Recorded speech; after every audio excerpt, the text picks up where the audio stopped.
Emi, Sí, no te olvides de desactivar a partir del momento que compartas pantalla, no te olvides de desactivar la función de que se pueda rayar la pantalla. bien. ¿Cómo sería eso? ¿Seguridad? Bueno, ahora cuando pones el power te guiamos, Dale, porque eso solamente lo podés hacer vos, ¿sabes?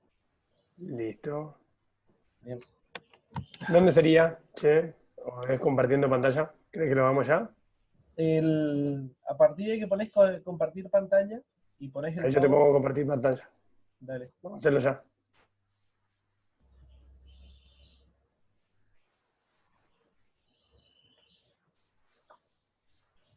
¿Y ahí? ¿Seguridad? Fíjate que arriba, Sí,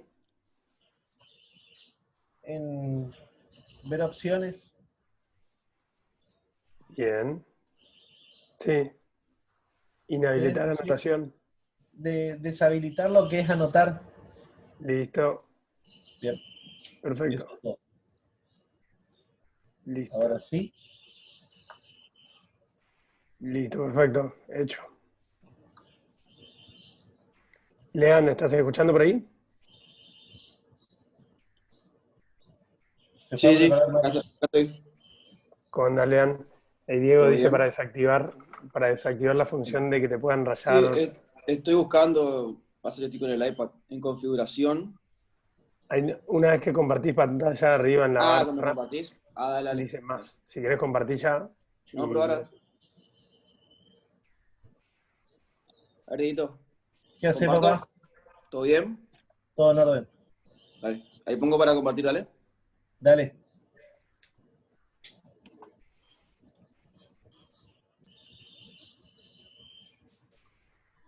Ahí ven. perfecto. ¿Están viendo? Sí, Diego, Sí. ¿dónde decís que es? en la barra de Nosotros arriba, Estoy en la barra de Zoom. la barra de funciones de Zoom, A ver, ahí donde dice más, a la derecha. sí, ahí Los tres pongo configuración. puntitos. Configuración de reunión. ¿Cuál era la opción supuestamente? Acá tengo permitir que los participantes puedan compartir pantalla, chatear, cambien No, el no, no. nombre. No, salí de ahí. Arriba, sí, a la exacto. derecha, tres Sí, puntitos. sí, en más, Bueno, toca más. sí, ¿Y pero qué te no me sale ahí, aparece. che? Sí, no, pero no me aparece. Pasa que yo tengo el iPad, es diferente por eso. Chatear, Bueno, configuración de reunión, permitir, noche. Un momento. Tema de reunión, silenciar micrófono, reproducción unión, ahí sí. bueno, igual, No. ya lo busco como es en el iPad y te guío. Dale, dale, decime. Corto mientras.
Digo, cuando vos digas, arrancamos, ¿eh? Empezamos a las 7 en punto.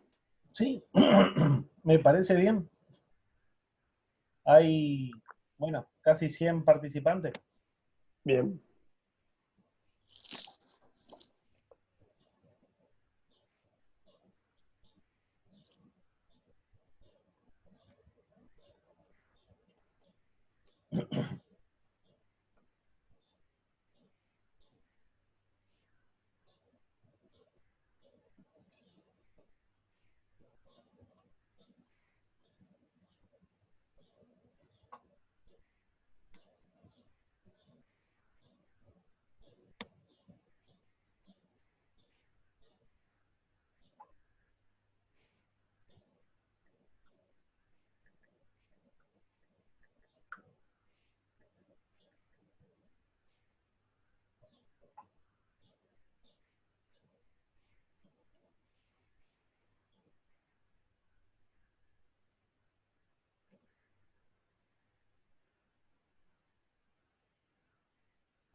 Cuando vos digas, Diego, arrancamos, ¿eh? Dale, dale, ni un problema. Métale nomás. Bueno, dale. Perfecto.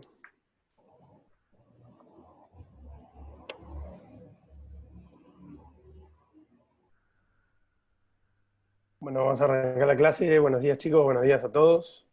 Espero que estén bien. Ahí falta alguno entrar. Voy a compartir pantalla.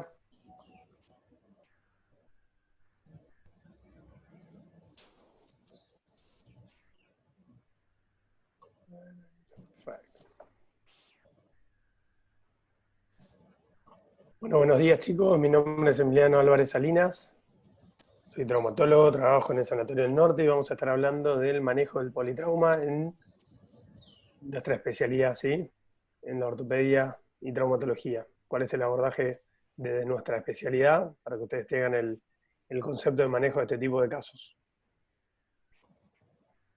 Cuando terminemos la charla va a haber lugar para preguntas antes que siga la próxima. ¿Estamos?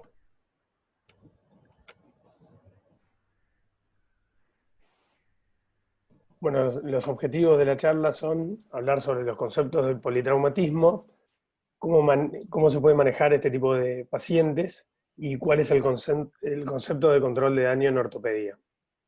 Eso vamos a ir abordando a medida que avance la charla.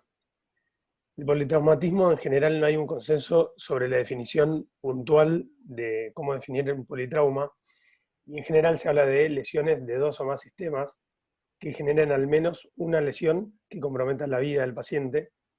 Hay un score que se utiliza en la emergencia, que es el índice de severidad, que otorga puntos. Más adelante lo vamos a ver, cómo se clasifica, cómo se le asigna puntos y cómo se determina qué pacientes tienen un índice de severidad al cual uno tiene que conceptualizar como politraumatismo, que sería a partir de igual o mayor a 16. Los objetivos del tratamiento desde el punto de vista de trauma es, primero, salvar la vida del paciente; segundo, salvar el miembro; y tercero, limitar la discapacidad que le genere este politrauma, todo en base al el concepto de control de daño. Lo vamos a ir viendo ahora. Y para hacer un poco de historia desde cómo se abordaba el politrauma en los últimos años, hasta la época de los 1960, el concepto del manejo del paciente politraumatizado era conservador. ¿Qué quiere decir esto? Que se lo trataba de forma de estabilización digamos, e inmovilización en la cama prolongada, con internaciones prolongadas, y esto generaba, después se fue viendo que generaba un montón de morbilidades debido a que uno no movilizaba al paciente y todas las complicaciones que se generan a través de que el paciente se queda en la cama mucho tiempo sin movilizarse, además de las lesiones propias del politrauma. Entonces, la morbilidad y la mortalidad en estos casos se veía elevada. Entre los 60 y los 80 se empezó a establecer un concepto de un tratamiento temprano de todas las lesiones que presentan este tipo de pacientes politraumatizados, en los cuales se empezó a estabilizar de forma temprana las fracturas que presentaban estos pacientes con politrauma.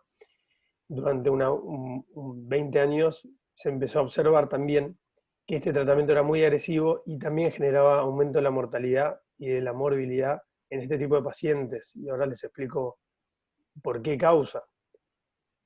Luego en los 90 se empezó a bajar un poquito la intensidad del abordaje terapéutico temprano de este tipo de lesiones, debido a que se observaban las complicaciones pulmonares y alta mortalidad de esa agresión que nosotros le impartíamos al paciente politraumatizado para tratar las fracturas en un tiempo temprano del accidente, un poco porque se subestimó el grado de trauma y que el paciente, en general los pacientes politraumatizados inicialmente no tienen una condición clínica para soportar un tratamiento definitivo de varias lesiones, ¿sí? Debido a la respuesta inflamatoria sistémica que presentan inicialmente al trauma, ¿no? A partir del 2000 se instaló el concepto de control de daño, y esto es muy importante porque el concepto de control de daño significa evitar un daño añadido al trauma y agregando un segundo impacto, digamos. Entonces, inicialmente el accidente genera el primer impacto, el control de daño es instalar ciertas terapéuticas que controlen al paciente inicialmente y le permitan a ese paciente bajar la carga inflamatoria inicial para después nosotros poder hacer el tratamiento definitivo de las lesiones que presenta este paciente. Ya vamos a volver a lo que es control de daño. Hay una fase prehospitalaria en la cual tiene que estar bien coordinado lo que es el manejo y traslado de los pacientes con una vía aérea asegurada, un control de hemorragia inicial, inmovilización cervical y de todo el cuerpo mediante la tabla y los métodos de fijación, y un traslado con comunicación a un centro de mayor complejidad. Esta cadena tiene que estar bien establecida, y un poco los videos son sarcásticos, teniendo en cuenta de que todo lo que uno puede evitar haciendo bien las cosas, digamos, y esto justamente los videos muestran cómo uno tiene complicaciones en algo que debería estar bien organizado y que no pase. En la fase hospitalaria, el hospital de derivación tiene una planificación de recepción de ese paciente, ya tiene que estar avisado, en un área específica se lo aguarda en una sala de shock room inicialmente en la zona de emergencia, con la cual cuenta con equipamiento preciso para el manejo de vía aérea, manejo de fluidos y estabilización hemodinámica del paciente. Obviamente esto requiere una organización y una comunicación entre la fase prehospitalaria y la fase hospitalaria. El concepto de triage es el método de selección y clasificación de los pacientes y se basa en la necesidad de cada paciente y los recursos disponibles para poder aportar a cada caso. Va a haber pacientes que requieran un control hemodinámico y hay pacientes que requieran solamente una estabilización inicial básica y después un tratamiento definitivo de las lesiones. La revisión primaria, y no voy a ahondar mucho en este concepto, es un poco el manejo de ATLS o de la emergentología, manejar el ABC digamos, de la revisión primaria, una rápida reanimación, restauración de las funciones vitales, aplicando tanto en la fase prehospitalaria como en la hospitalaria. Se vuelve a repetir estos conceptos, los repasamos. La vía aérea y control de la columna cervical es básico tanto en la fase pre como en la hospitalaria. 1800, determinar que el paciente tenga permeable la vía aérea, de no ser permeable, permeabilizarla con los diferentes métodos. La escala de Glasgow es una escala que nos permite a nosotros establecer el nivel de conciencia y determinar que un Glasgow de 7 o menor a 8, digamos, requiere intubación, porque el paciente no tiene capacidad del sistema nervioso de controlar la vía aérea, y obviamente siempre controlando a este tipo de pacientes que están inconscientes, no nos pueden decir que les duele el cuello o cómo se lesionaron. Nosotros tenemos que sospechar o inferir que tiene una lesión cervical y tratarla y cuidarla desde el primer momento. B, sobre ventilación y todas las lesiones alrededor del tórax. Tenemos que determinar que esta ventilación no está alterada. Toda la pared torácica puede presentar lesiones, tanto a nivel óseo como de todo el parénquima. Obviamente estas lesiones pueden ser graves y comprometen la vida de los pacientes, y además no solamente el continente puede estar lesionado, sino el parénquima pulmonar, en el cual se ve comprometido el intercambio gaseoso, y esto puede generar un deterioro rápido del paciente. Así que muy importante mantener una ventilación adecuada. Las lesiones torácicas que hablábamos, lesiones a nivel del continente y a nivel pulmonar, ¿sí? Con hemotórax y neumotórax. La circulación, el concepto de manejar la circulación y el manejo del shock, determinar las causas que puedan producir un sangrado masivo en un paciente politraumatizado, ya sea un sangrado evidente o un sangrado que no sea evidente. Y dentro de los sangrados que son no evidentes tenemos que pensar en pulmón, o sea, en la caja torácica, en el abdomen o en los miembros. Uno de los miembros que más sangre puede albergar es el muslo, digamos, a través de una fractura femoral que puede albergar entre 1,5 litros y 2 litros. Si uno maneja una volemia de 4 y 5 litros, la mitad puede estar en el muslo. El paciente puede estar chocado sin un sangrado evidente. Uno lo tiene que pensar y manejar. Obviamente con todas las medidas de seguridad, siempre para evitar un contagio con enfermedades que se pueden contagiar a través de la sangre o de los fluidos. Nosotros tenemos que buscar el sitio de sangrado, ya sea externo o interno, y tratarlo. Tenemos dos clases de shock, el shock hemorrágico y el neurogénico. Todos van a dejar, digamos, una depresión del sistema de perfusión a nivel sistémico. La diferencia del hemorrágico con el neurogénico es que en el hemorrágico tenemos una pérdida de volumen y en el neurogénico no hay una pérdida de volumen, sino que hay aumento hay una dilatación generalizada de los vasos que hace que la presión disminuya, pero no por una pérdida de volumen, sino por una ampliación del diámetro de la vascularización y una pérdida de presión.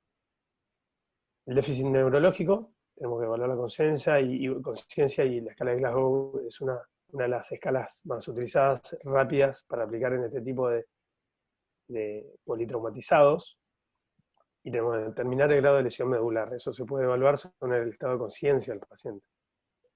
Para lo cual, uno, luego de este examen inicial, la exposición generalizada al paciente y evitar la hipotermia, eso sería ya más en una fase hospitalaria, de pasar fluidos con una temperatura de 39 grados para reponer la pérdida de temperatura del paciente y hacer un examen exhaustivo de todo el cuerpo, ¿sí? Tanto la parte anterior como la parte posterior.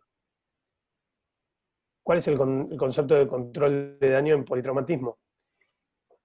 Surge la pregunta de qué es, por qué uno aplica este concepto, cuándo, y cómo y qué evidencia tenemos. El rol nuestro como traumatólogos en estos pacientes es, digamos, debido a que la causa es una causa muy elevada de muertes en pacientes jóvenes, debido a los accidentes, por todos conocidos. El control del daño en ortopedia, digamos, es realizar la cirugía suficiente para el paciente en la etapa inicial y luego convertirlo, según el estado del paciente, en el tratamiento definitivo, ¿sí?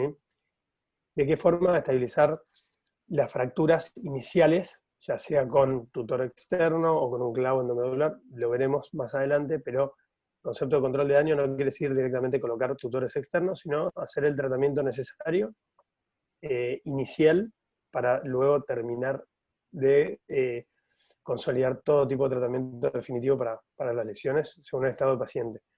¿Y por qué se instala esta idea? Se instala debido a que el trauma inicial genera una reacción inflamatoria importante, que es el accidente. Eso puede generar un fallo multiorgánico inicialmente, o nosotros, instalando una terapéutica muy agresiva, podemos generar un segundo impacto y eso generar un segundo fallo multiorgánico o el primer fallo multiorgánico. Entonces la idea es justamente que este segundo impacto de nuestro tratamiento sea el menor posible para que el paciente pueda resolver la patología inicial. Los procedimientos secundarios podrían actuar como daño, que son realizados en etapas tempranas. Esto lo fueron diciendo diferentes publicaciones internacionales, y se cree que en los primeros 2 a 4 días, luego el trauma, no es ideal debido a que la inflamación a nivel sistémico es muy elevada, a nivel de los tejidos, digamos, para hacer tratamiento definitivo.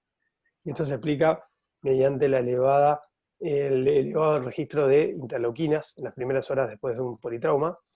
Luego de 36 a 60 horas, ese tipo de mediadores inflamatorios disminuye sustancialmente y uno puede instaurar terapéuticas mucho más agresivas sin generar un mayor daño al paciente. ¿Quiénes se benefician del control de daño y cuándo deberíamos operarlos y cómo? Esta imagen que ven atrás es una imagen de una pelvis, que por ahí se ve medio oscura, pero tiene un tutor externo, que son las sombras blancas que ven a los costados. Hay varias imágenes como de telas, que son gasas que intentan hacer un packing dentro del abdomen. Este es un paciente que tiene una fractura grave de pelvis y además de abdomen, en la cual vamos a ver ahora cómo se manejó ese paciente. El índice de severidad, que se utiliza como para determinar quién tiene un politrauma y qué tipo de politrauma tiene en cuenta la región de la lesión, y eso se le asignan números, además qué tipo de lesión tiene, y se le asignan números del 1 al 6, uno en la sumatoria, luego del índice de severidad, determina que los pacientes que tienen 16 o más tienen un daño serio y se los considera como politrauma y deberían recibir un tratamiento de control de daño inicial. El daño severo se considera entonces pacientes que tengan índice de severidad más de 25 o que tengan distrés respiratorio inicialmente. Un daño serio sería de 16 a 24, sin distrés, y ese es el grupo de pacientes que se benefician aplicando el control de daño. El procedimiento secundario, esto es lo que le comentaba sobre las interleuquinas, cómo se ven si uno tiene una instauración temprana de una terapéutica definitiva. En los primeros 3 o 4 días se elevan aún más las interleuquinas, y en amarillo ven los valores de interleuquina como disminuyen en los pacientes que tienen un tratamiento definitivo alejado del trauma inicial. ¿Cómo uno hace el control de daño? Bueno, los procedimientos quirúrgicos de reanimación son los que hablamos: el control de la hemorragia, del packing abdominal, estabilización de las fracturas con tutor externo o con cualquier método de fijación que uno tenga disponible, de contaminar y revascularización del paciente, el manejo de UTI. Inicialmente este paciente que le comentaba, la imagen de atrás es una pelvis, digamos, con múltiples lesiones, una pelvis con lesiones tanto en la columna anterior como el compartimento posterior, y con lesión abdominal, de órganos abdominales. Entonces, el manejo inicial del ortopedista es estabilizar esa pelvis para que el paciente pueda ser reanimado y cuando esté en condiciones avanzar sobre el resto de las lesiones. La estabilización definitiva de este paciente que le mostraba inicialmente se hace alejado, ¿sí? Entonces el control de daño, uno permite que el paciente esté en terapia y termine de resolver los problemas abdominales y pulmonares y sistémicos con una estabilización inicial, y una vez que el paciente está estabilizado, se hace la síntesis de la pelvis, como le estamos mostrando, que es el mismo paciente que tienen varios sistemas de osteosíntesis, tienen tornillos que fijan la articulación sacroilíaca posterior derecha, tornillos que fijan el ala ilíaca del lado izquierdo, además de placas y tornillos que sintetizan la columna anterior y posterior del acetábulo. Este es un paciente, para mostrarle un caso que hemos tratado, un paciente de 58 años que tiene una caída de caballo, que tiene un golpe importante a nivel de la pelvis, se ve una placa en la cual llama la atención la diastasis de la sínfisis pubiana, ¿sí? Se ve una apertura de la articulación sacroilíaca derecha e izquierda. Esto es claro en la placa. Además, este paciente presentaba un índice de masa corporal elevado, con un trauma abdominal y pulmonar inicial debido a la caída, que requiere un tratamiento en terapia y asistencia. Entonces este paciente, luego de aplicar el ABCD y la estabilización hemodinámica, se lo estabiliza transitoriamente con un tutor externo para cerrar la sínfisis pubiana y evitar un sangrado a nivel de la pelvis. Esta es la placa del paciente con los tutores sobre el ala ilíaca, y con la sínfisis afrontada, estabilizada, hasta que el paciente esté en condiciones de recibir la osteosíntesis definitiva, que es la extracción del tutor y colocar la osteosíntesis definitiva, que en este caso fue una placa anterior sobre la sínfisis pubiana y tornillos sacroilíacos para la estabilización posterior sacroilíaca. Las desventajas de retrasar el tratamiento definitivo en las fracturas es más que nada el manejo clínico. Imagínense un paciente que tenga un trauma grave de pelvis y que no se pueda sentar durante un mes o más tiempo, genera posibilidad de mal manejo de la ventilación, mala higiene del paciente con riesgo de contaminación y sepsis, rigidez articular, no solamente en la articulación comprometida, sino en el resto, úlceras por decúbito, dolor crónico por consolidación viciosa de las fracturas y discrepancias por la mala alineación o la mala cicatrización de las lesiones. Como conclusiones, el manejo adecuado de los pacientes politraumatizados es un abordaje multidisciplinario. Manejar, o sea, la vida del paciente depende de que haya un adecuado manejo de la etapa prehospitalaria y la hospitalaria, y buena conexión. El control del daño desde el punto de vista ortopédico es lo que le podemos brindar al paciente como mejor tratamiento. O sea, una vez que se reduce la respuesta inflamatoria inicial, instaurar el tratamiento definitivo de las lesiones y la conversión, como les comentaba, del control de daño al tratamiento definitivo según la evolución de cada paciente. Es un concepto muy bueno que está en inglés, pero la traducción sería que darle al paciente indicado el hospital indicado en el tiempo indicado, y eso hace que ese paciente se salve, ¿sí? Muchas gracias. Abro la posibilidad de que hagan alguna pregunta y mientras tanto, yo creo que tengo 2 minutos más, le quiero mostrar un par de casos, casos reales, digamos, como el que le mostré recién. Ya lo tengo preparado. Este es un paciente de 52 años, femenino, que presenta a la izquierda, ven una placa de fémur y de rodilla, en la cual se ve un trazo de fractura intercalar en el fémur derecho, una placa central de tobillo de frente que se ve con fractura del tobillo, con desplazamiento tanto del peroné como de la tibia, y además se ve la placa de la derecha, frente de la rodilla, en la cual se ve un trazo de fractura a nivel del fémur, en un paciente que ya tenía una prótesis de rodilla en ese lado.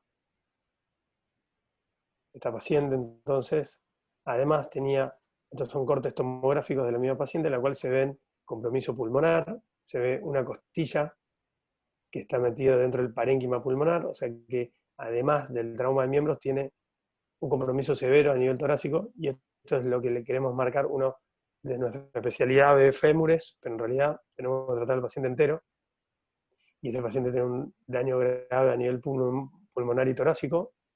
Claramente eso compromete la vida del paciente, entonces lo que hay que controlar es el pulmón y luego ir a los miembros. Entonces, en el día 1, una vez que se estabiliza hemodinámicamente el paciente, se le coloca, en este caso, una tutorización tanto de ambos miembros inferiores, puenteando la fractura del fémur y además estabilizando el tobillo. Y una vez que el paciente, luego de 8 a 10 días que resuelve la parte pulmonar, se hace la síntesis definitiva colocando un clavo endomedular o cualquier sistema de osteosíntesis en las fracturas. En este caso fue un clavo del lado derecho en el fémur y una placa de osteosíntesis debido a la prótesis y la fractura que tenía de ese lado, para resolver, y esto es a los 6 meses, el paciente presentando consolidación de esas fracturas, tanto de tobillo como del fémur bilateral, ¿sí? Otro paciente de 50 años, masculino, que es el caso que yo le mostraba en las imágenes anteriores, tiene un trauma grave de pelvis, con fractura compleja de de ambas semipelvis, recibe un tratamiento inicial que se llama C-clamp, que es estos pines que se colocan en el ala ilíaca bilateral, que cierran inicialmente la pelvis para que no haya una hemorragia a nivel pelviano. Y en la imagen o la foto que ven abajo es el daño que tiene a nivel intestinal debido al trauma abdominal. Obviamente este paciente requería el tratamiento de las lesiones de órganos abdominales luego de la estabilización de la pelvis. Recibió el tratamiento, además presentaba fracturas de tobillo y fractura de muñeca. Fíjese la complejidad. Este es el setup de este paciente, por ejemplo, inmediato al ingreso, tiene el manejo de la vía aérea, ya con la intubación, tiene el abdomen totalmente abierto, descomprimido, digamos, y la estabilización de la muñeca y del tobillo. Este paciente obviamente no está para la síntesis definitiva de los miembros, sino hasta que se pueda resolver la parte hemodinámica.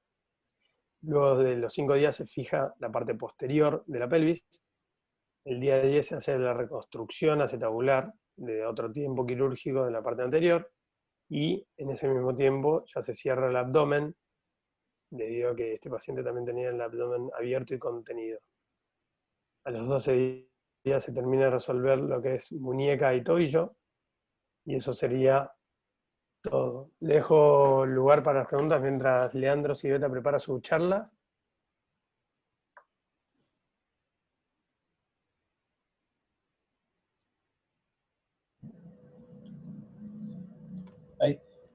Ahí está, Doc. Ahí ya pueden hablar con los chicos. No tengo una consulta, doctor. ¿Cómo están, chicos? Si alguno quiere hacer alguna pregunta, mientras Leandro prepara su charla.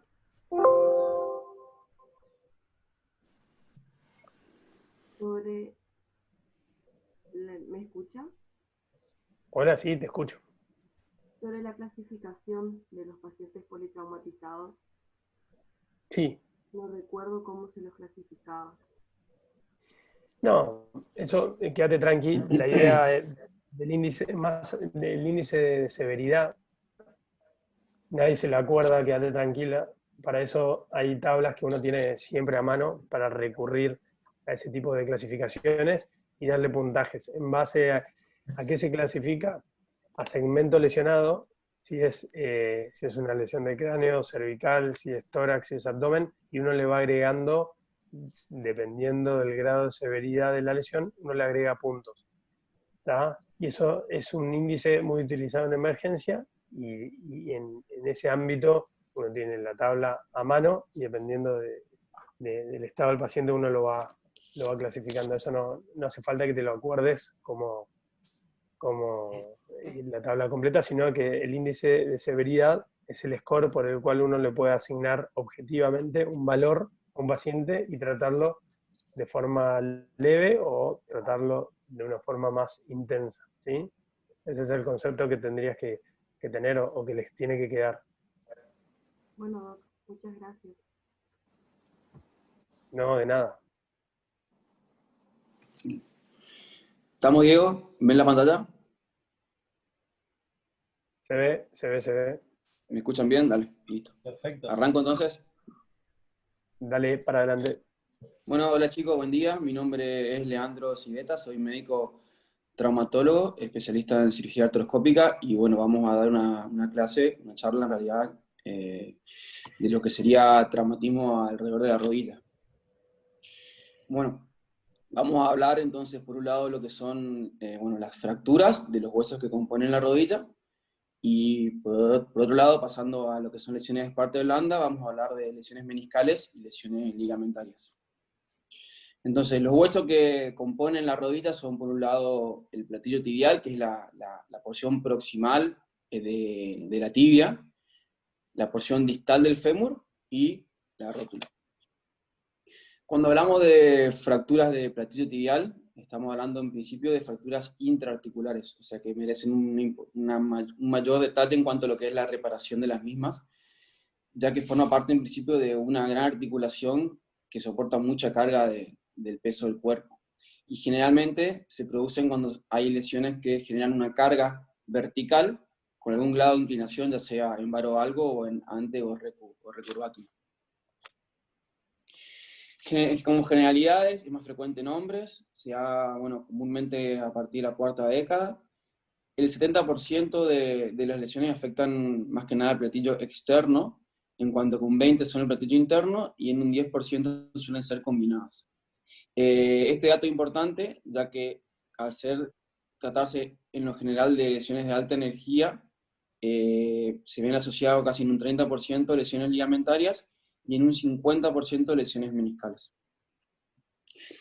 Para recordar un poco la anatomía, el platillo tibial externo es convexo y más alto que el interno, el cual a su vez también es cóncavo, y si uno ve en una placa de perfil, ve que por lo general hay una inclinación de adelante hacia atrás y de abajo hacia arriba de 10 grados aproximadamente.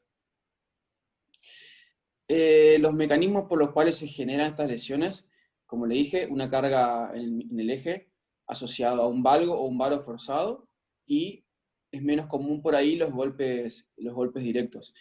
Pero en general, como se tratan de traumatismos de alta energía, lo más común es ver una combinación de todos estos mecanismos. Como para tener en cuenta, cuando uno ve a un paciente joven, lo asocia más a traumatismo de alta energía, esto es por la calidad ósea. En cambio, en el anciano, por ahí es más frecuente ver este tipo de lesiones en accidentes de baja energía, como una caída doméstica de propia altura. El examen físico, esto es algo que se repite en mucha patología, o más que nada en traumatología. Uno va a ver que el paciente va a venir con una incapacidad funcional, no va a poder cargar peso, le va a costar mucho la flexoextensión. Va a ver que va a haber cierto grado de deformidad, que eso puede estar dado por la inflamación, por el derrame que se genere de la fractura, o inclusive cuando son fracturas con mucho desplazamiento, inclusive los fragmentos óseos generan una deformidad que es evidente a través de la piel, y obviamente la presencia del dolor.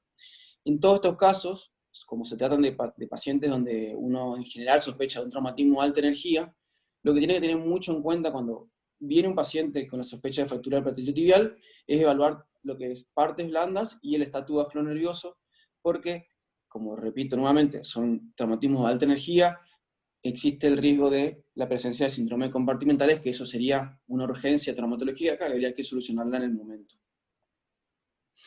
En cuanto a los diagnósticos por imágenes, el par radiográfico que todos conocen, un frente y un perfil de rodilla, y lo que se puede agregar en este caso particular son las radiografías oblicuas a 45 grados, que además de darnos la posibilidad de hacer el diagnóstico de fractura, también nos determina y nos permite por evaluar o programar un posible tratamiento quirúrgico, debido a que nos da más detalle en cuanto a lo que es el desplazamiento y el patrón de la fractura. Después tenemos estudios más especializados, como son la tomografía computada, la resonancia magnética para evaluar lesión asociada, como vimos anteriormente, y también angiografía ante la sospecha de alguna lesión vascular, como lo repito nuevamente, por tratarse de una lesión con un traumatismo de alta energía.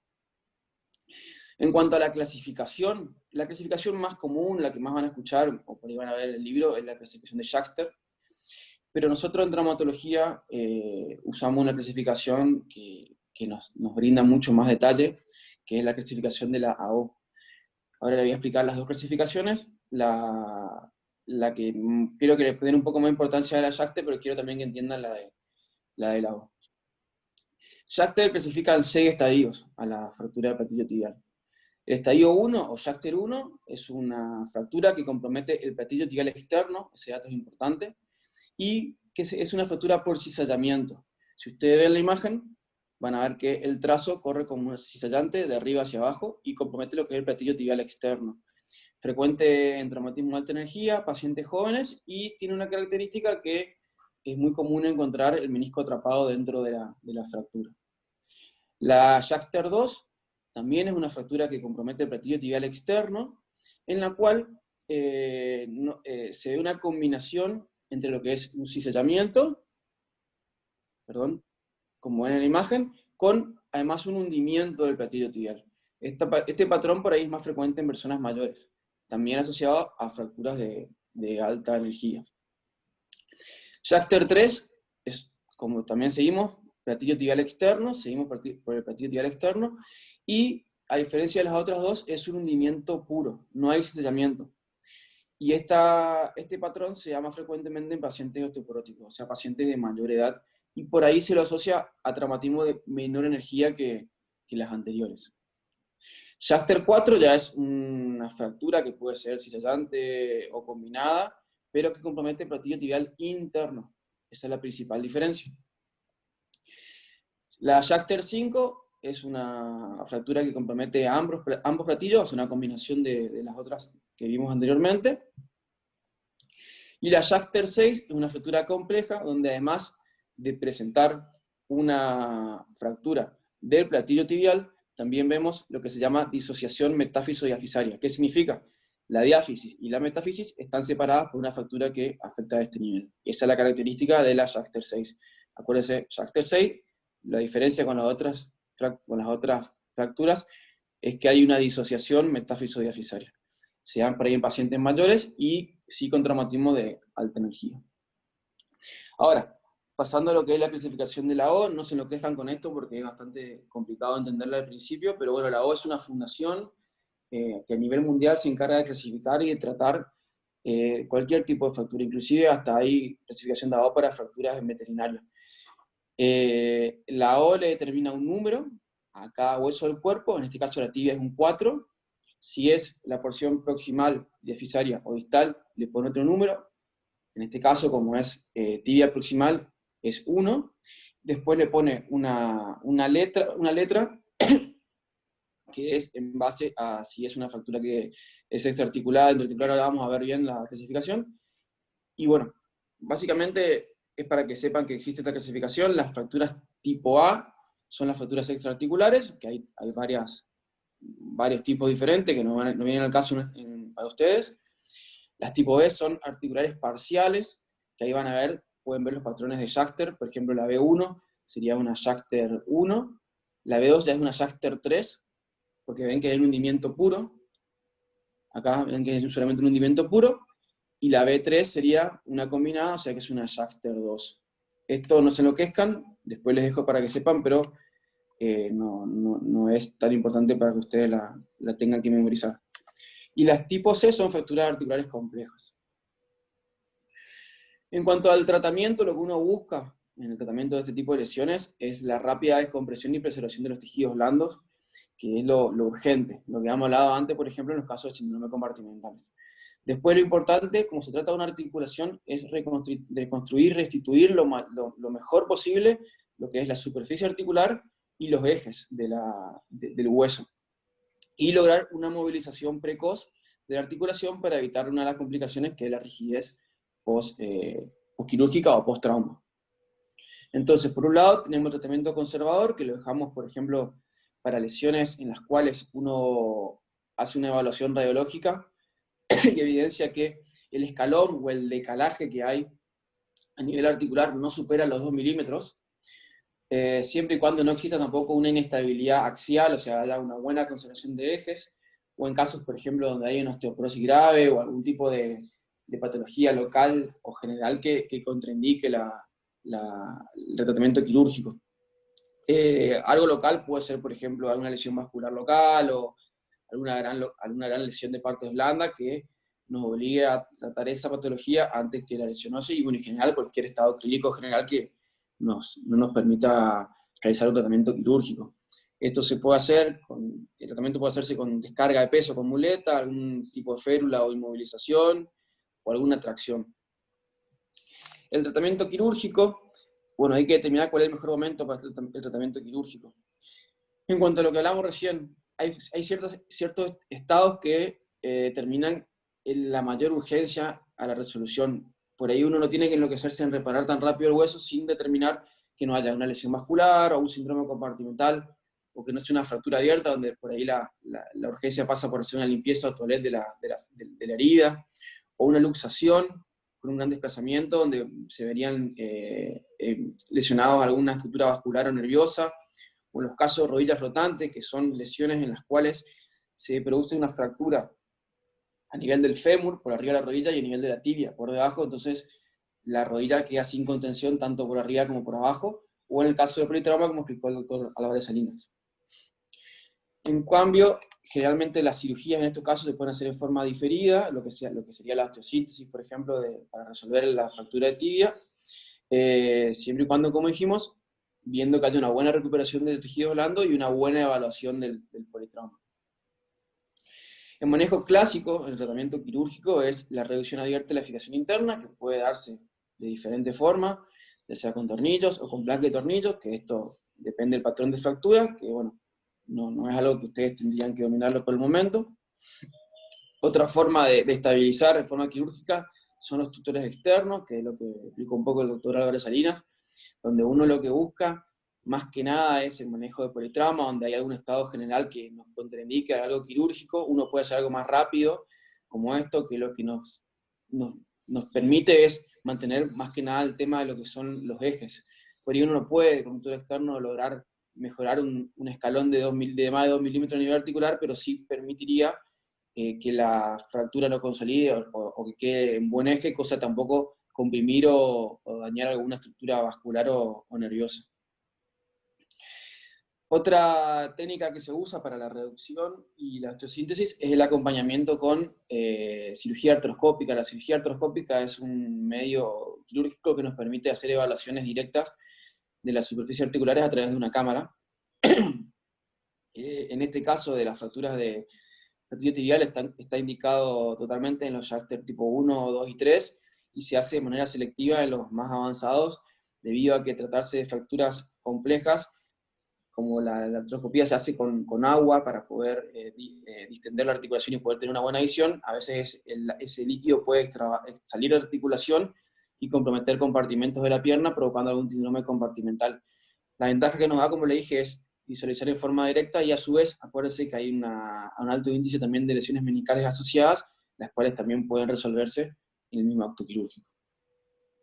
En cuanto a las complicaciones, les comento, las mismas que en cualquier tipo de cirugía, las infecciones, dependiendo del tipo de fractura o si hay una fractura expuesta o no, la inestabilidad por la asociación de lesiones ligamentarias, tanto del ligamento cruzado posterior como anterior, también, bueno, la artrofibrosis, que es la rigidez articular, la distrofia simpática refleja, que es lo que antes se conocía como el mal de Sudeck, que es una patología dependiente del sistema nervioso autónomo, para que lo sepan. Y este tipo de lesiones son, lo que sí, para comentar a los pacientes, lesiones que tienen alto índice de generar artrosis postraumática, debido a la lesión del cartílago que se produce por la lesión ósea. Son pacientes que tienen alto índice de generar artrosis, entre los 3 y 5 años generalmente, y este porcentaje o la posibilidad de generar esta artrosis va aumentando a medida que aumenta también la complejidad de las fracturas, a medida que es un Schachter más alto. Bueno, eso fue tibia proximal.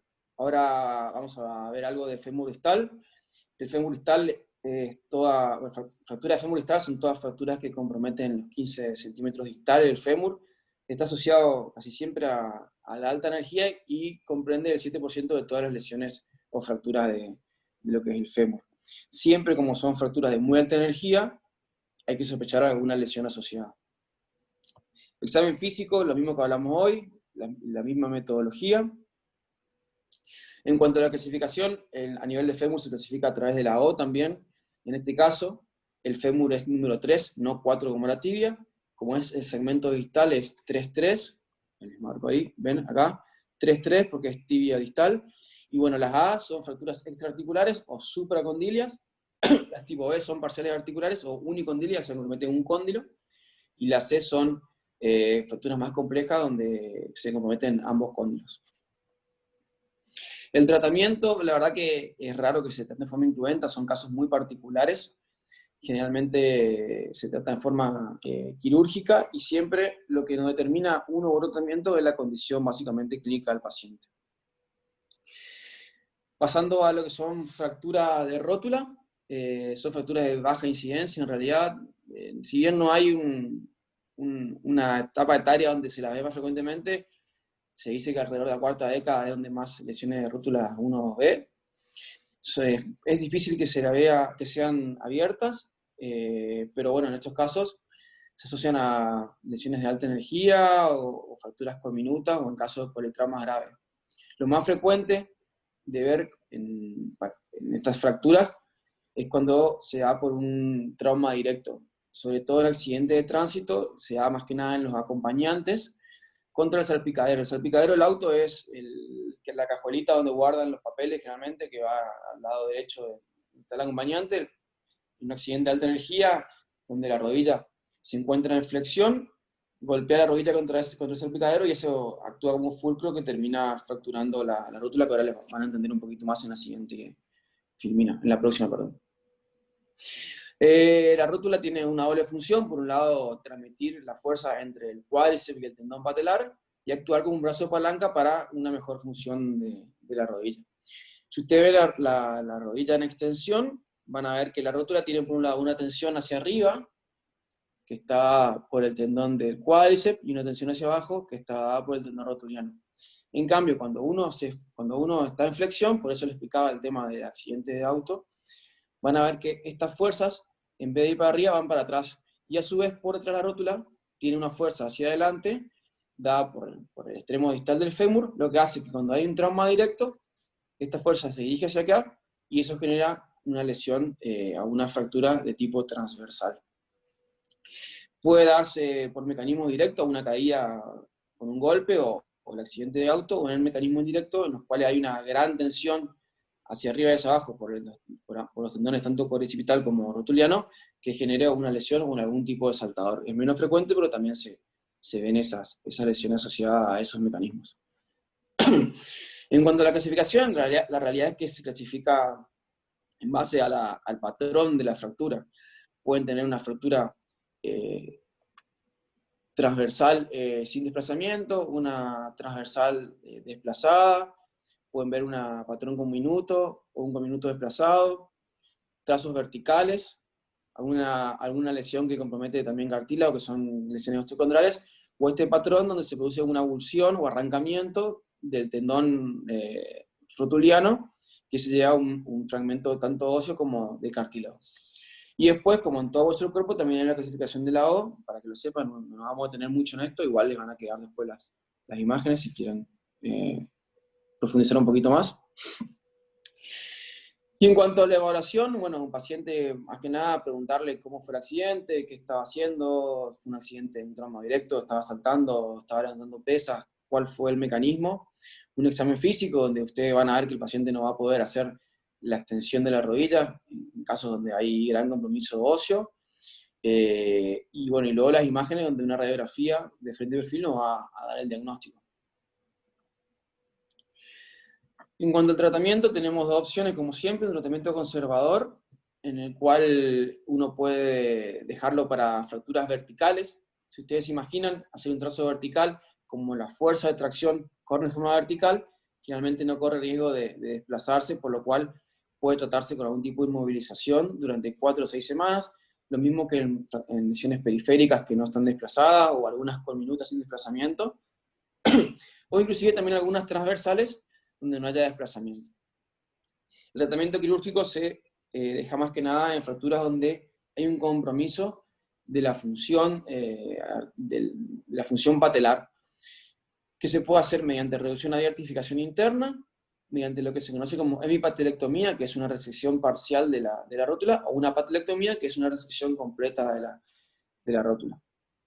Dentro de los sistemas que ustedes van a ver para tratamiento con reducción a diartificación interna, este es el que más frecuente van a ver, que es el alambre absorbe tracción. Es un método muy rudimentario, pero muy eficaz para el tratamiento de este tipo de lesiones, que como concepto lo que hace es convertir las fuerzas de distracción, que son las que están generadas por el tendón rotuliano y el tendón cuadricipital, en fuerza de compresión. O sea, esa distracción hace que a través del alambre se corra una fuerza que genera una compresión del foco fracturario.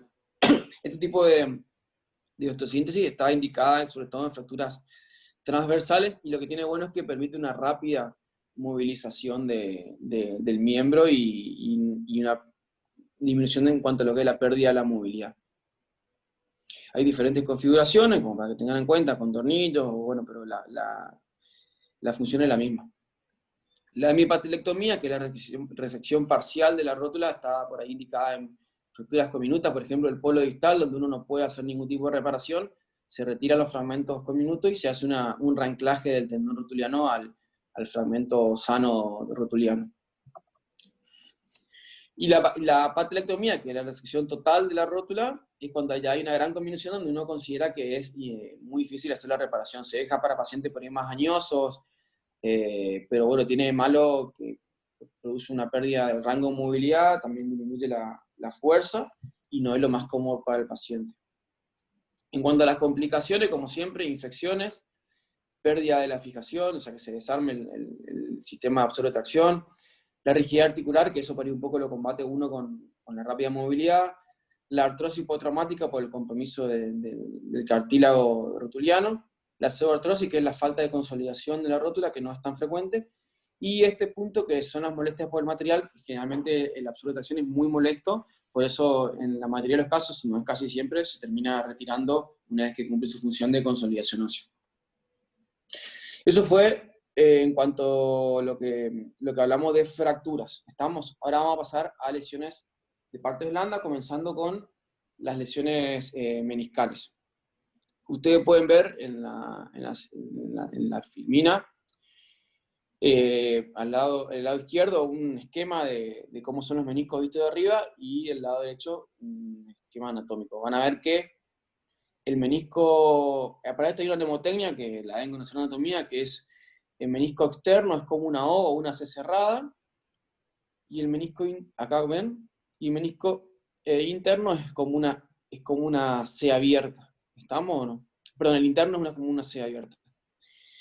La diferencia anatómica, el menisco interno, como le dije, tiene una forma de C abierta, presenta en su cuerpo la inserción del ligamento lateral interno en la hoja profunda, y de parte de la cápsula posterior, lo que lo vuelve menos móvil.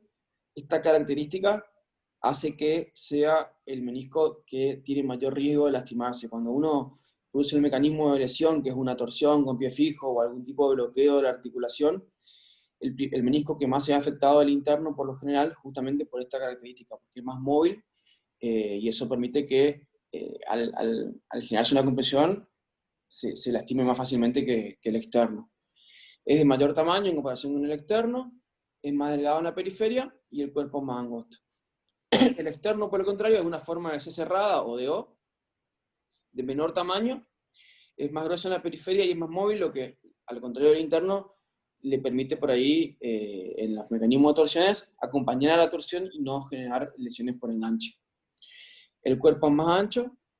Y en cuanto a las funciones, por ahí la que más todos conocen es la función de absorción de carga y de transmisión de la carga, pero también tiene función importante en lo que es la lubricación, en la nutrición del cartílago, en la congruencia articular, o sea, en lograr una mejor captación entre el fémur y la distal y la tibia proximal. También es muy importante en la estabilidad articular, además de lo que son los ligamentos, y también limitación de la movilidad en los rangos máximos de movilidad, justamente, flexo-extensión. Es una lesión muy frecuente. Si ustedes ven, esto es una estadística por ahí un poco vieja, pero casi cada 100.000 personas en Estados Unidos se ve que 61 personas de estas sufrieron alguna vez algún tipo de cirugía por meniscos. Si bien acá hablamos de meniscectomía, que es la resección ya sea completa o total del menisco, hoy en día lo que se busca más que nada es hacer reparaciones, que eso vamos a hablar más adelante. Lo que sí es muy importante de acá es que casi la mitad de las lesiones de ligamento cruzado anterior están asociadas a lesiones meniscales. Por eso, siempre que ustedes vean una lesión de ligamento cruzado anterior, busquen una lesión meniscal asociada. Este concepto les voy a explicar en cuanto a la vascularización del menisco, porque va a tener mucha importancia en lo que es el tratamiento. Ustedes, si ven el menisco, tiene una triple zona de vascularización. Una zona periférica, que es la que está más pegada a la cápsula, donde hay muy buena vascularización. Esta zona se conoce como zona roja.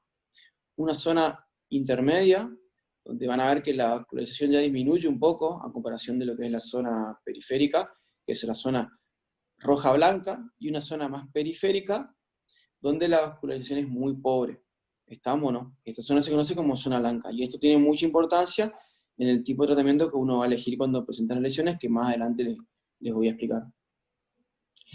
¿Cómo se produce la lesión? Generalmente en un contacto o caída, donde hay una flexión brusca de la rodilla, donde por ahí hay un mecanismo de rotación con el pie fijo, ya sea interna o externa, o un valgo forzado, eso produce la lesión del menisco, y es muy raro que se produzca por algún traumatismo directo.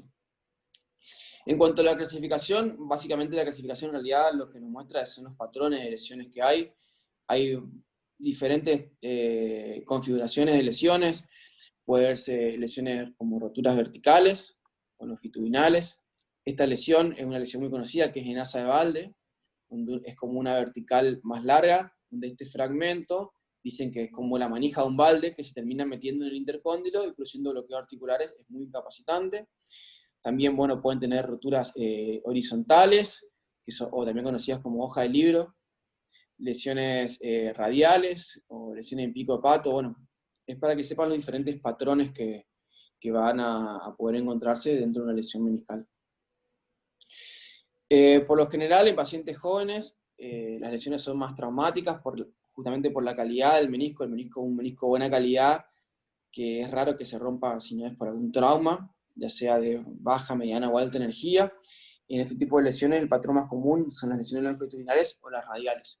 En cambio, después de los 40 años, cuando el menisco empieza a perder su arquitectura y se vuelve más friable, se ven más lesiones que sean de tipo degenerativa, en el cual el menisco, ante un mínimo movimiento o ante el agacharse y hacer una flexión, el menisco termina lastimándose, y en este caso por ahí son más frecuentes las lesiones tipo horizontales, o tipo flap o pico de pato, o algún patrón combinado. Vamos a ver algunos estadios especiales de lesiones meniscales, como ser, bueno, por un lado el quiste parameniscal, que es este quiste que ustedes ven a nivel lateral de la rodilla. Está más asociado a la región externa, o sea, por lesiones de menisco externo. Este tipo de quistes se ven en patrones de lesiones meniscales tipo hoja de libro, en el cual se produce una apertura que permite la salida de líquido hacia afuera del menisco, y actúa como una válvula que no permite que ese líquido vuela para adentro. Entonces, tenemos que se junta líquido alrededor del menisco, y eso no permite el reingreso a la articulación. Y son quistes parameniscales que se solucionan por ahí, drenándolo y solucionando la lesión meniscal que presenta en este caso, que la más frecuente asociada a los quistes parameniscales es la lesión en hoja de libro. Después tenemos lo que se conoce como menisco discoideo, que es una alteración en cuanto a lo que es el desarrollo embrionario. Generalmente en el desarrollo embrionario los meniscos arrancan como un disco, que a medida que se empieza a diferenciar va tomando la forma definitiva de C abierta o C cerrada. En este caso lo más frecuente es verlo en el menisco externo, donde, bueno, hay una falta de diferenciación y el menisco queda como un disco. Generalmente no es sintomático, no produce ningún tipo de dolor, son hallazgos que se dan de forma incidental y solamente se los tratan en los casos que tengan algún tipo de lesión. En cuanto al diagnóstico, hay varias maniobras específicas, por ahí después en cada práctico pueden conversarlas con su jefe de trabajo práctico. Por ahí las que nosotros más usamos, por un lado es el test de Apley, que consiste en poner al paciente boca abajo, una flexión de 90 grados de la rodilla, se hace una compresión en el eje, y se rota hacia adentro y hacia afuera, logrando una estimulación del menisco lesionado, y eso despierta una maniobra, un dolor. O si no, el test de McMurray, que consiste en una palpación directa de tanto del menisco externo como del menisco interno. Pero el diagnóstico definitivo se lo hace en realidad con una resonancia magnética, donde uno va a ver, como en este caso, un trazo a nivel del cuerno posterior del menisco, que es una lesión meniscal. ¿Estamos? A su vez, también uno puede hacer diagnóstico a través de la artroscopía, que además de permitirnos hacer un diagnóstico, también nos permite hacer un tratamiento de la lesión. ¿Cuándo tratamos en forma quirúrgica o no quirúrgica o forma conservadora? El tratamiento conservador se da frecuentemente en pacientes con lesiones degenerativas que no tienen sintomatología, o sea, que no tienen dolor, que no tienen síntomas de bloqueo articular, o pacientes que tienen una sintomatología tolerable, que no presentan gran dolor, o en lesiones parciales e incompletas que no generen inestabilidad, ni riesgo de bloqueo, ni dolor. El tratamiento quirúrgico consiste en diferentes tipos de tratamiento. El clásico que se usaba para siempre y se sigue usando en algunos casos es la meniscectomía parcial. ¿En qué consiste? En ingresar con un artroscopio a la rodilla del paciente, evaluar la lesión y todo lo que sean fragmentos inestables del menisco, retirarlos. Tiene de bueno que de forma inmediata quita el dolor, pero en cierto punto perdemos parte del menisco que ustedes vieron la cantidad de funciones que tiene el mismo. Acá ven, por ejemplo, dos casos diferentes. Por un lado, una lesión meniscal, que se realiza una resección parcial, una meniscectomía, y acá tenemos otro caso, igual también, pre- y post-meniscectomía parcial. Pero esto hoy en día está cambiando. Se vio que todos estos pacientes que se trataban con meniscectomía, ya sea parcial, como en el último tiempo, como total, que es lo que se usaba hace mucho, rápidamente evolucionan a una artrosis. Entonces, hoy se ve que hay que tratar de conservar siempre el menisco, siempre y cuando se pueda conservar. ¿Se acuerdan lo que le comenté de la vascularización? Qué importante para que haya una cicatrización, que haya una buena vascularización. Entonces, a grandes rasgos, la reparación meniscal es posible hacer en pacientes donde las lesiones se encuentren lo más cerca posible de la zona roja, porque por más que uno haga puntos, como se ve acá en la imagen, vamos a ver que no van a cicatrizar si no son lesiones que se encuentren en un lugar donde haya una buena vascularización. Otro tipo de tratamiento, también más actual, en lesiones por ahí más masivas, es el trasplante meniscal, o sea, pacientes que por X motivo hayan perdido el menisco. Hoy en día lo que se busca para recuperar todas las funciones que tiene el menisco es hacer trasplantes meniscales generalmente con injerto cadavérico. Hay algunos casos con injerto sintético, pero bueno, los mejores resultados por ahí están dados con los injertos cadavéricos. Y por último vamos a hablar de lesiones ligamentarias. Vamos a hablar de lesiones de los ligamentos extraarticulares, como son colateral externo y colateral interno, y lesiones de los ligamentos interarticulares, que es cruzado anterior y cruzado posterior, y también vamos a dar un pantallazo de lo que son las lesiones multiligamentarias. A nivel de ligamentos extraarticulares tenemos por un lado el ligamento colateral interno, es un ligamento acintado, como ven en esta imagen, y el ligamento colateral externo como el ligamento más acordonado. Este concepto es importante porque en generalidades ustedes van a ver que todo lo que sean ligamentos planos tienen mejor capacidad de cicatrización que lo que son los ligamentos acordonados. El mecanismo de lesión generalmente es un varo o un valgo forzado. Obviamente que un varo forzado, o sea, una desviación hacia adentro de lo que sería el segmento distal de la rodilla, va a generar una sobrecarga en el compartimento externo, generando una lesión del ligamento colateral externo, y lo contrario, el valgo, que es cuando se desvía hacia adentro la rodilla, va a generar una sobrecarga en el complejo ligamentario interno con una lesión del ligamento colateral interno. En cuanto a la semiología, se hace la maniobra del bostezo, que es básicamente un varo o valgo forzado. Hay que hacerlo siempre en forma comparativa, porque hay pacientes por ahí que son más laxos que otros, y hay que evaluar las dos rodillas por igual, y se hace en 0 grados y en 30 grados de flexión.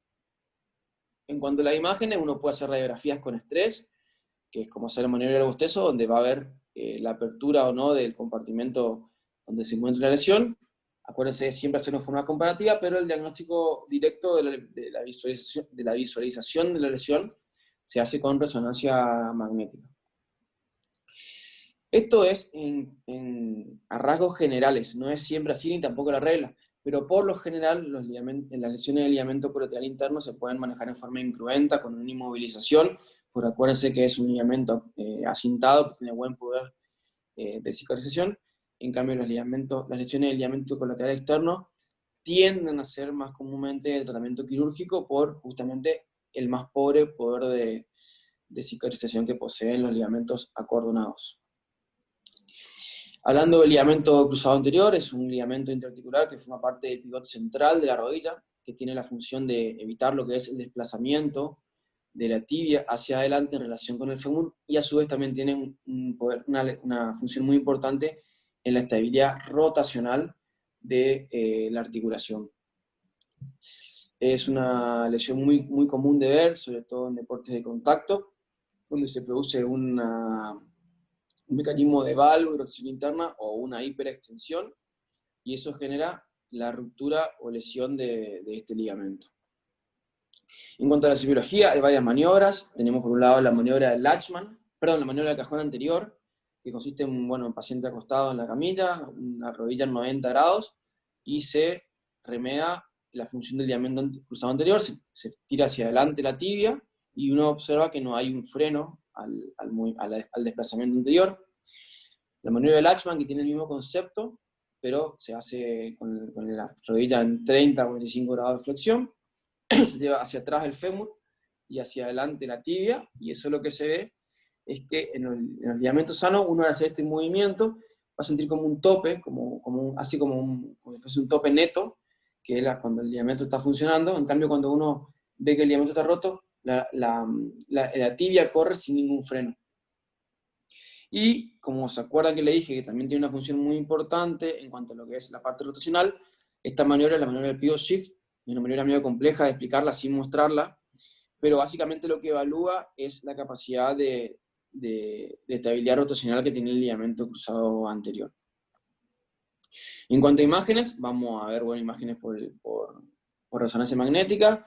Van a ver el ligamento cruzado anterior que está caído, que no va directamente hacia su inserción en la cara interna del cóndilo femoral externo. Y bueno, en cuanto al tratamiento, la verdad que hoy en día es muy raro ver tratamiento conservador en este tipo de lesiones, salvo que sea un paciente añoso de muy baja demanda o muy sedentario. Inclusive en este tipo de pacientes a veces es recomendable el tratamiento porque se sabe que al no tener la estabilidad que está dada por el ligamento cruzado anterior, es muy común que se produzcan lesiones asociadas o también una artrosis temprana.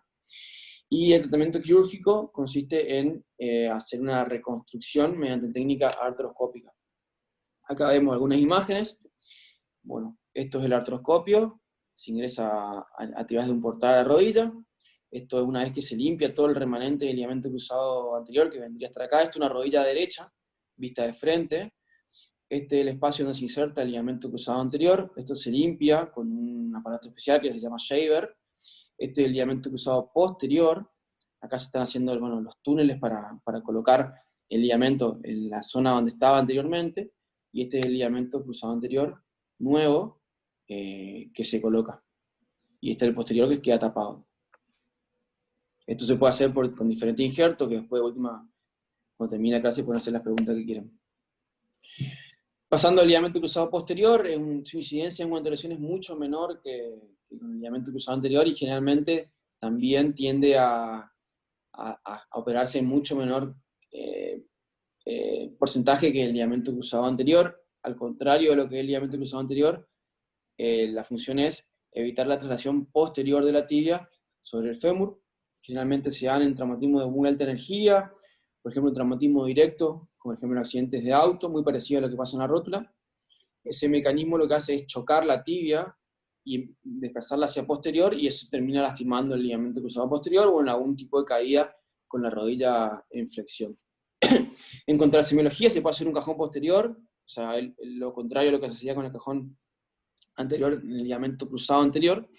Y después está esta maniobra que es muy útil, que es el test de Godfrey, donde uno pone al paciente acostado, cadera y rodilla 90 grados, y van a ver cómo la tibia cae hacia atrás debido a la falta del ligamento cruzado posterior para que realice el freno de esa caída. Y uno lleva hacia adelante y se reduce la tibia. Después tenemos el cajón posterior, como les dije anteriormente. Diagnóstico se hace por resonancia magnética, donde uno ve en forma directa la lesión del ligamento, pero en este caso uno tiene que basarse mucho más en la clínica que en la imagen, porque muchas veces puede haber un ligamento continuo, pero que cicatrizó de forma elongada y no tiene función. Entonces, independientemente de que uno vea que hay una continuidad en la fibra del ligamento, termina siendo tratamiento quirúrgico, por un tema funcional más que nada. Y el tratamiento, obviamente, como hablamos anteriormente, en este caso por ahí es más común de ver tratamiento incruento, pero el cruento consiste en la técnica de reparación artroscópica del ligamento cruzado posterior. Y como para ir terminando, lesiones multiligamentarias básicamente son la combinación de todos estos patrones de lesiones, y se van resolviendo generalmente de forma quirúrgica porque generan gran inestabilidad, tratando cada una de las lesiones ligamentarias en forma independiente. Y lo que es muy importante, como son lesiones de muy alta energía, siempre que tengan una lesión multiligamentaria, es clave que evalúen la función vascular y neurológica. Ese es el concepto que tienen que llevarse básicamente de las lesiones multiligamentarias. Y bueno, y lo último ya, para no dejarlo tranquilo, vamos a ver de lesiones de tendón patelar, que son bastante frecuentes, son la interrupción del aparato de extensión de la rodilla, se corta la unión entre la rótula y la tibia, puede ser por traumatismo directo o por un esfuerzo muy parecido a lo que pasa en la fractura de rótula, son los mecanismos, nada más que en este caso, en vez de fracturarse la rótula, se lesiona el tendón rotuliano, y bueno, lo que hay que hacer en estos casos, cuando hay una lesión completa, donde no hay función de articular, se hace una reparación del tendón, en forma quirúrgica. Y bueno, eso es todo. Si tienen alguna pregunta, me la pueden hacer ahora, no hay ningún problema.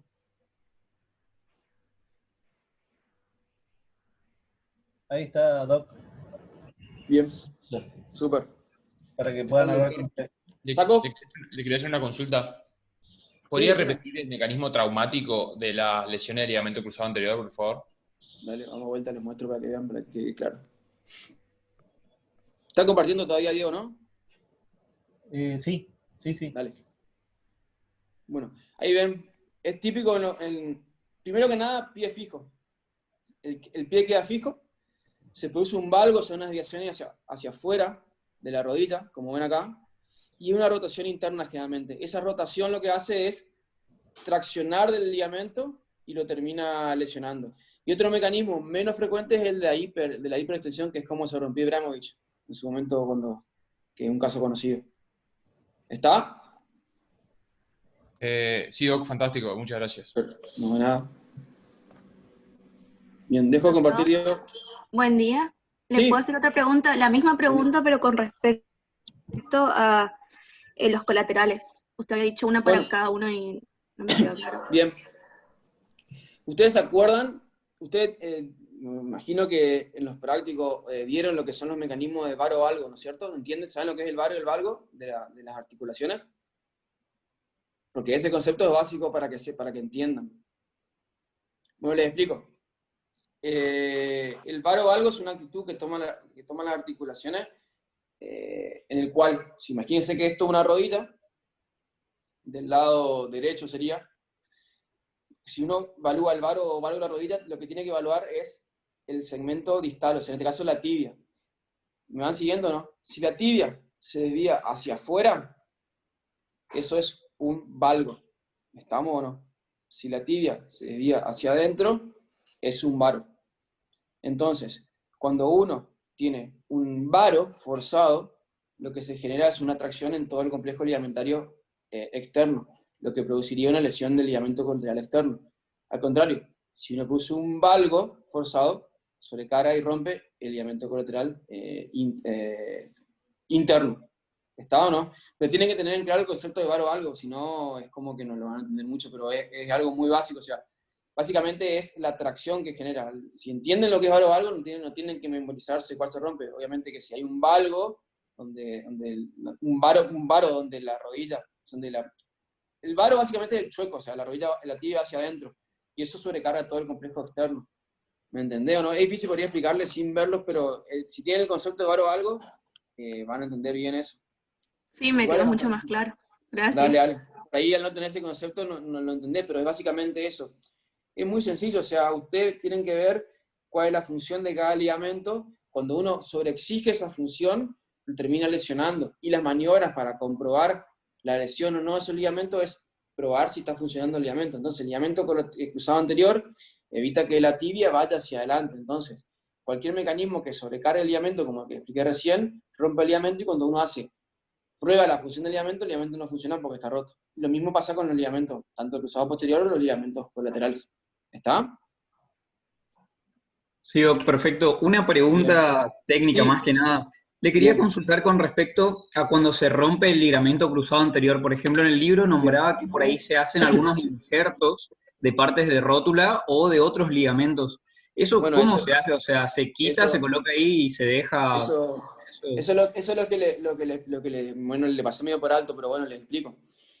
El ligamento cruzado anterior es un ligamento que tiene muy mal poder de cicatrización. Entonces, si bien hoy en día hay algunas técnicas que por ahí tratan de reparar el ligamento, lo clásico es hacer una plástica del ligamento, o sea, hacer un ligamento nuevo, sacar el remanente de que te queda del ligamento cruzado anterior y en su lugar colocar un ligamento nuevo. Ese ligamento se hace a partir de un injerto. Los injertos pueden ser injertos propios del paciente, como ser injertos sacados del tendón cuadricipital, que es lo que vos habías leído, o injertos sacados de los isquiotibiales, o injertos sacados del tendón cuadricipital también, que son por ahí los 3 más usados, y injertos, lo que se llaman aloinjertos, que son injertos cadavéricos. ¿Está o no? Entonces, eso es lo que habrás leído, ¿viste? Lo de los injertos, pero generalmente vas a ver que siempre se coloca algún tipo de injerto, ya sea autoinjerto propio del paciente o aloinjerto, que es un injerto cadavérico. ¿Está? Y el injerto cadavérico ya hay 1000 opciones, eso ya no te vas a meter en algo que ya no va a salir más. ¿Estamos? Perfecto, gracias. Súper. ¿Alguna pregunta más? Doctor, buen día. Le hago una consulta. Hay como un mito o una creencia, no sé qué tan cierto, que luego de uno romperse una rodilla de un lado, es muy común que después como, porque no pueda equilibrar la fuerza que haga, termine rompiéndose del otro lado. Quería saber qué tan cierto es eso, o si por ahí es más independiente, depende de cada factor de cada paciente nomás. No, y eso sinceramente depende, yo creo mucho de cada paciente. Yo no creo que por romperte la rodilla va a lastimarte la otra, depende mucho de la rehabilitación, por ahí que vos hagas, de que te quede bien la rodilla que te operaste, básicamente, pero si, o sea, tener el mismo riesgo de romperte que la otra, por ahí se hace una mala rehabilitación en la cual nunca lográs recuperar la fuerza muscular y no te queda bien la rodilla que te operaste, y por ahí sí, generas más sobrecarga en la otra, pero puede ser por ese lado, ¿viste? Hay estudios, por ahí Emi se acuerda más porque es más, él estudia mucho más esas cosas, que creo que sí, que se estudió eso y hay un índice por ahí de mayor ruptura, pero está asociado por ahí a eso, ¿viste? Pero, Bueno, claro, entiendo. Por ahí no se rehabilita correctamente o como usted dijo. claro, sí, exactamente. ¿Alguna otra pregunta?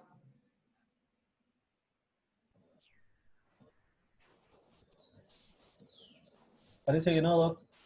Bueno. Entonces, si no hay preguntas, ¿están liberados, no, Diego? Sí, exacto.